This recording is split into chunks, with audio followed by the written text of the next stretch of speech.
The Tamron 28-300mm f4 to 7.1 Di III VC VXD for Sony E-mount is your one-stop shop of a lens for the enthusiast photographer and video creator. The too long didn't read on this lens is that if you need an all-in-one lens for a reasonable price, this is a pretty great deal. But there are several things that stuck out to me with this lens, first of which is the most obvious, the 28-300mm zoom range, then stabilization, the build quality, and of course the image quality. So first up, let's talk about the main feature of this lens, its absurd zoom range. A zoom range of up to 10.7 times magnification makes the Tamron 28-300mm a solid option for a range of different types of image making.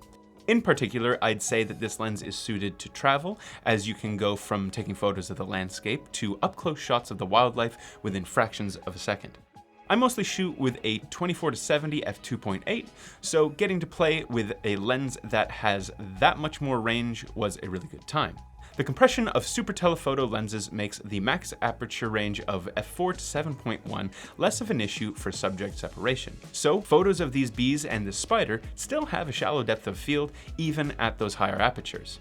Most of the time you can assume a macro lens is going to be the best option for shooting subjects up close, and you'd be right. However, I'd argue that in many situations, for example fast-moving insects, telephoto zoom lenses can be just as good. At the wide end of 28mm, close focus is solid at 7.5 inches, but that being said, the close focus distance of almost 1 meter when shooting at 300mm does feel a bit limiting.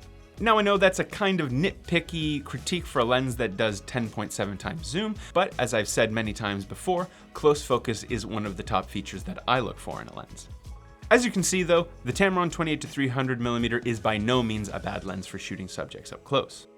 These clips of the bees doing their thing bring me to the next topic, which is the image stabilization, or as Tamron refers to it, vibration compensation.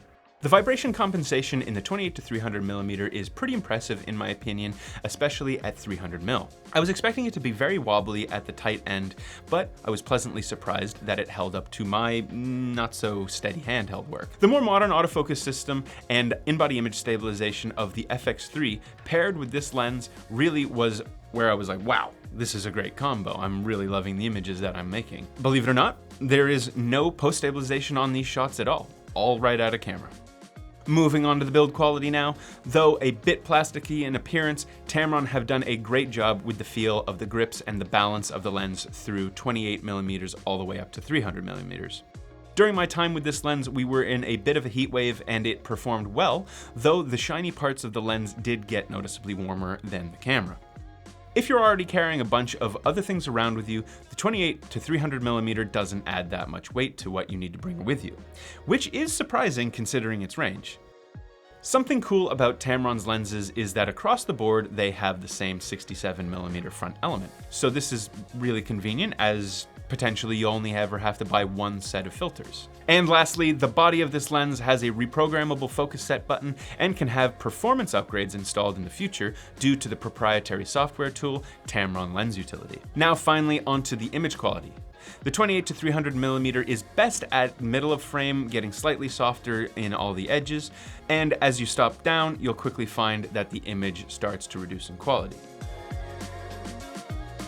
These examples were shot at 28mm and 300mm respectively at all of their major f-stops, and in my opinion this lens is pretty good between f4 through 11. So yeah, the images that come out of the Tamron 28mm aren't the world's sharpest, but that's kind of to be expected from a lens with that long of a zoom range at that price point and at its size. As I said at the beginning of this video, this lens is for the enthusiast who wants a solid do-it-all lens, and I think Tamron have done a great job at just that. Having all that range gets you thinking in a different way. That 200 to 300mm range was so interesting to shoot in, and I think I'm gonna have to really start making an effort to shoot with a lot more telephoto lenses. Could a video about wildlife photography be on the horizon? You never know.